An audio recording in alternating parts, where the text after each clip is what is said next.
All right, y'all. We're here. I think I know where you're leaning, Big Lou, but I'm going to get the official prediction. You got to tell me how this game goes down tomorrow. What's the official score prediction? Well, initially, I was thinking it was going to be a low scoring defensive battle. But um, honestly, I'm thinking more along the lines of that Drew Brees, Eli Manning matchup uh, down in New Orleans a few years back. We lost by one touchdown, but it was a shootout. Literally, the Giants and the Saints went up and down the field, touchdown for touchdown. We lost 49-42, I believe the score was, if I'm not mistaken. I think it's going to be a similar type game between us tomorrow. I think it's going to be one of the better games of the year to watch, regardless of what team you cheer for. It's going to be a lot of highlights, a lot of moments. But I think we can pull it off by the skin of our teeth. Maybe a field goal win, something like 38-35. Somewhere along those lines, yeah. All right, all right. My man Pat, what are you thinking? I'm thinking something around 24-20. I think we're down 20-17 in the fourth quarter, and Daniel Jones pulls us through with a touchdown, 24-20, and we get the hell out of 49erville with a victory. It might come back to the East Coast before we had to go right back to the West Coast with Seattle. And the reason why is I just think this is going to be not a high scoring game. If it's going to be a high scoring game, it's probably going to be like a 49ers blowout if it's a high scoring game. I'm just going to be honest with you. I think it's going to be towards a low scoring game, especially if we come out for y'all first two drives and show y'all that we ready to play and don't let you drive it straight down the field and show that we ready to play. I think it might be like a 24-20 game, and it's going to be a defensive battle. To about the third quarter, both teams come out with some adjustments. You might get a couple of touchdowns in the third quarter, but I think we pull it out in the fourth quarter, and that's my prediction, 24-20. Ooh. Man. All right, all right. Don't forget, Daniel Jones is a fourth quarter comeback specialist, so that's when he comes alive. Well, listen, you already know how I feel about Daniel Jones. I told you that I think he's arguably the most underrated quarterback in the league. You know, I have respect for a lot of those players, but I think at some point talent becomes too much. And I think you guys are a talented team for sure, but there's some big talent that's out of this game. Brandon Ayuk may not play as well, but that's still, I mean, it's too much. I think it's too much to overcome. The Giants have already sat on the West Coast for a whole week. I think getting your horses back, hopefully, we're going to need you guys to beat Seattle for us. So, stay strong over there. Make sure you guys beat the Seahawks the following week. But I will make my guys in the chat mad often, because there are times that I pick against the 49ers and they're like, Jesse, what? Are you kidding me? Like, not in front of these guys. You can't pick against your team. But I'm always real. I just don't see it for y'all this week. And I don't see it being particularly close. It's just how I feel. This is my feeling on the game. Here's what I think's going to happen. I think it's going to look good mad early. At you for giving your opinion. No, for sure. For sure. But I actually think it's going to look good early. And what I mean by that is I think the first drive the Giants have, they're going to put up points. I think they're going to put up a field goal.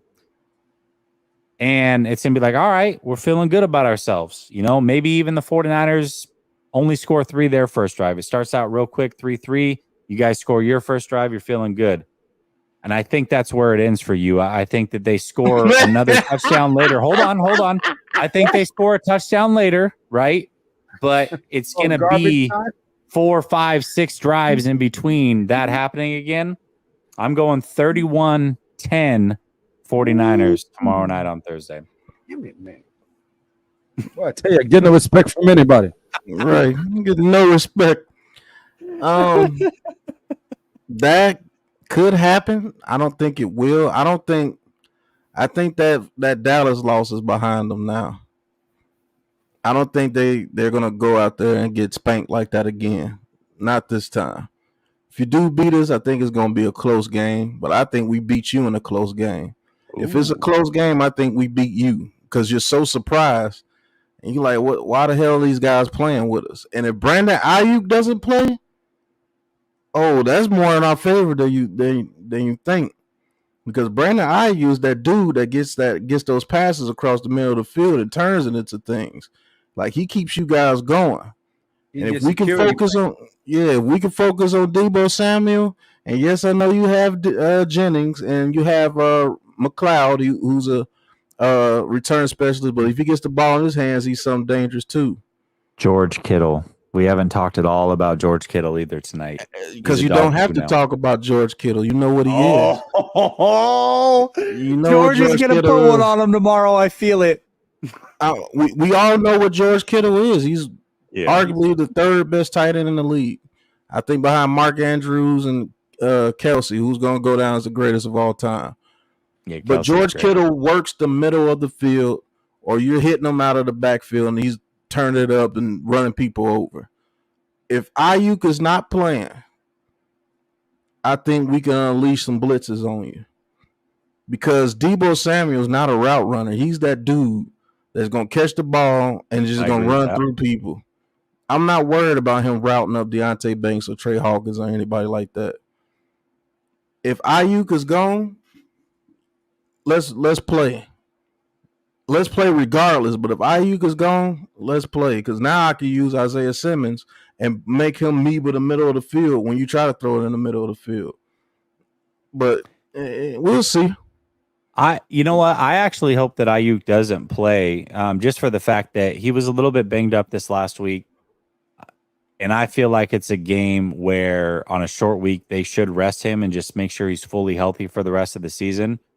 So I actually hope that they do give him that rest, and we'll see. We'll see if things can get interesting. But I just home opener, man, West Coast game for y'all, short week, bunch of injuries. I have respect for the Giants. I do. I think y'all can be fine. I think you guys still might make the playoffs, but I just don't think this is the week for y'all. I really, really don't. But we'll see. We'll see. And here's what I want to say, and I always say this every week.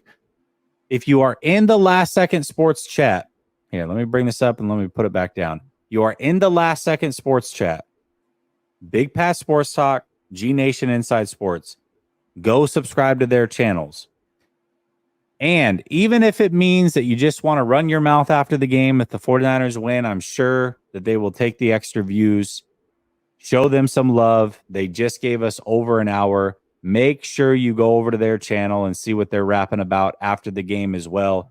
Give these guys some love and then stay subscribed, because ultimately the 49ers and Giants, whether it's this year again or in the future, they're going to play. And when they do, maybe they're my guests again on Behind Enemy Lines, but you always want to keep a read on the opponent. So make sure that you stay tapped in with them always. So go show these guys some love. I appreciate the hell out of you guys being here.